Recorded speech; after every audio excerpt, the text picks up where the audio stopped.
5.8 का question number 2 देखने जा रहे हैं। हमें यहाँ पे एग्जामिन करना है कि गिवन फंक्शन जो है उसमें रोल्स थ्योरम एप्लीकेबल है कि नहीं।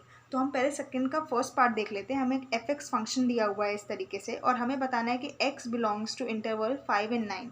ठीक है, तो सबसे पहले देख लेते हैं एफ एक्स क्या दिया हुआ है। हमें लिख लेते हैं F X is equals to, ये हमें गिवन है और ये कैसा फंक्शन है। इस टाइप का फंक्शन अगर आपको कोई दिखेगा तो ये फंक्शन है ग्रेटेस्ट इंटीजर फंक्शन। ये हमने चैप्टर नंबर 1 में पढ़ा है कि इस टाइप के फंक्शन को क्या कहते हैं, ग्रेटेस्ट इंटीजर फंक्शन। और इस टाइप के फंक्शन पे कंटिन्यूटी एंड डिफरेंशिएबिलिटी एप्लीकेबल नहीं होती है। मतलब कि ये फंक्शन क्या है, डिफरेंशिएबल भी नहीं है और कंटिन्यूस भी नहीं है। तो अगर ये फंक्शन कंटिन्यूस भी नहीं है, डिफरेंशिएबल भी नहीं है, तो रोल्स थ्योरम का सबसे पहला पॉइंट तो यही है कि फंक्शन को क्या होना चाहिए, कंटिन्यूस होना चाहिए और डिफरेंशिएबल होना चाहिए। तो अगर ये फंक्शन कंटिन्यूस नहीं है, डिफरेंशिएबल नहीं है, तो इट मीन्स इसमें रोल्स थ्योरम एप्लीकेबल हो ही नहीं पाएगा, क्योंकि ये पहली ही कंडीशन को रोल्स थ्योरम की अनसैटिस्फाई कर रहा है। So given function is not continuous nor differentiable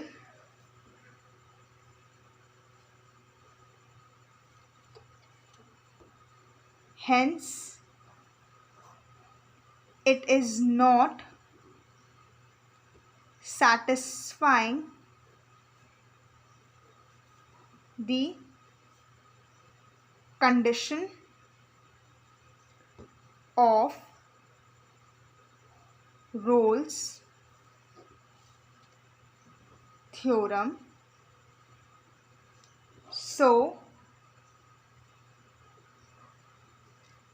Rolle's theorem is not applicable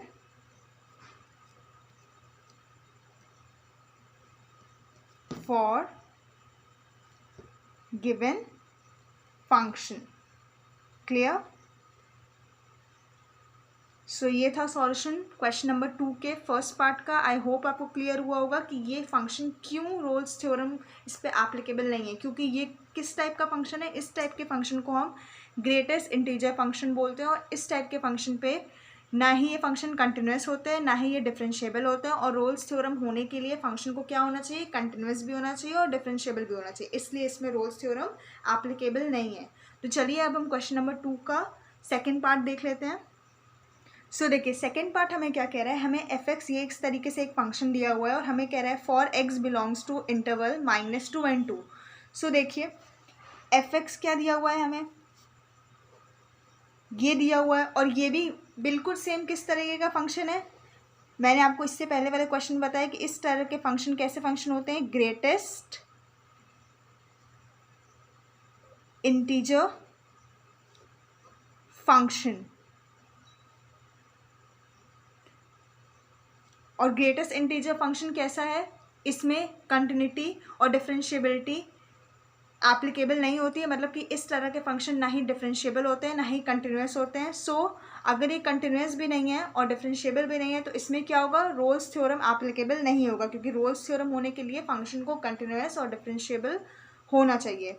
सो मैं अब डायरेक्ट आंसर लिख रही हूँ, क्योंकि इससे पहले वाले क्वेश्चन में हमने जस्ट बिल्कुल सेम इसी तरीके के क्वेश्चन को डील किया था। सो Rolle's theorem is not applicable for the given function,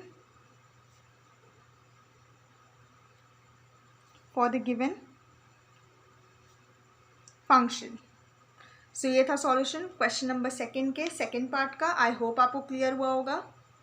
सो अब हम क्वेश्चन नंबर सेकेंड का थर्ड पार्ट डिस्कस कर लेते हैं, जहाँ पे हमें एफ एक्स फंक्शन दिया, F X is equals to X square -1 for X belongs to interval 1 and 2 और हमें बताना है कि इस पे रोल्स थ्योरम एप्लीकेबल है कि नहीं।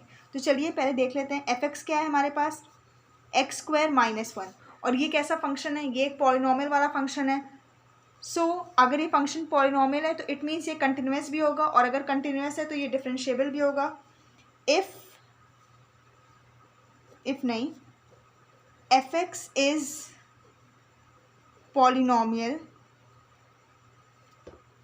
it means it is continuous. Clear? At close interval 1 and 2, and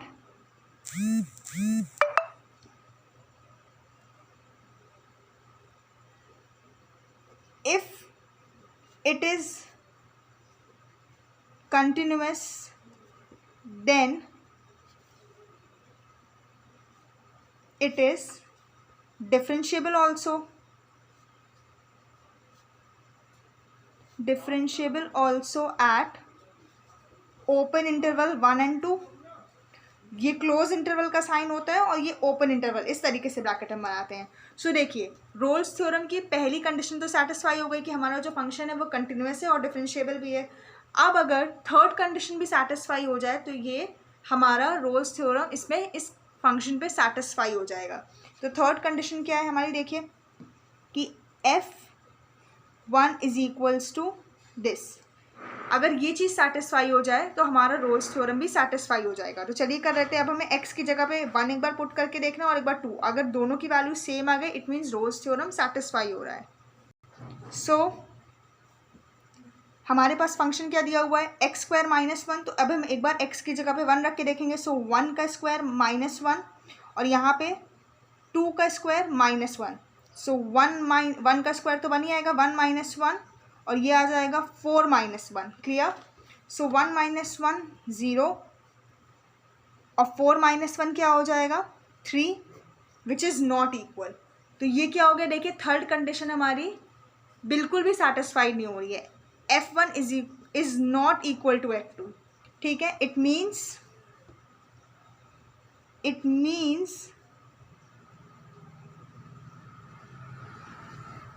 roles theorem is not satisfied. Rolle's theorem की कंडीशंस हमने सेटिस्फाइड नहीं हो पाई. पहली दो कंडीशन तो सेटिस्फाइड हो गई बट तीसरी कंडीशन जहाँ पे f1 is equals to f2 होना था वो अनइक्वल है. दोनों की वैल्यूज़ अलग अलग आ रही हैं तो इसकी वजह से रोल्स थ्योरम हम सेटिस्फाइड नहीं कर पाए. तो ये था सॉल्यूशन क्वेश्चन नंबर 2 के first, second and third part का. आई होप आपको क्लियर हुआ होगा and thank you for watching.